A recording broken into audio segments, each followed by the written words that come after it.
Two big wins in court for the Trump administration and its immigration enforcement agenda.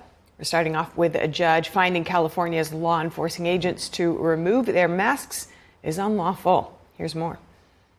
A federal judge blocking part of a California law that would have stopped law enforcement officers from wearing masks on the job, saying the rule unfairly targets federal agents.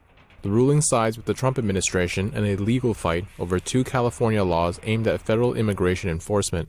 The judge finding that the state's No Secret Police Act did not apply equally to all officers, and ruling California cannot enforce a mask ban against federal agents. On X, Attorney General Pam Bondi praising the decision, saying these federal agents are harassed, doxxed, obstructed, and attacked on a regular basis just for doing their jobs. The state's second law, requiring visible identification, was allowed to stand.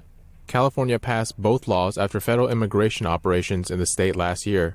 Meanwhile, a federal appeals court is clearing the way for the Trump administration to end temporary protected status for immigrants from three countries, Nepal, Honduras, and Nicaragua. The Ninth Circuit says it is putting a lower court ruling on hold while the case is appealed. The panel explained TPS exists for foreign nationals who cannot return safely to their home country because of extraordinary circumstances like armed conflict or natural disaster.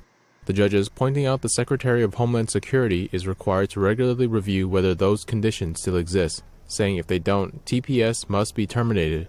In a post on X, Secretary of Homeland Security Kristi Noem saying TPS was never designed to be permanent, yet previous administrations have used it as a de facto amnesty program for decades.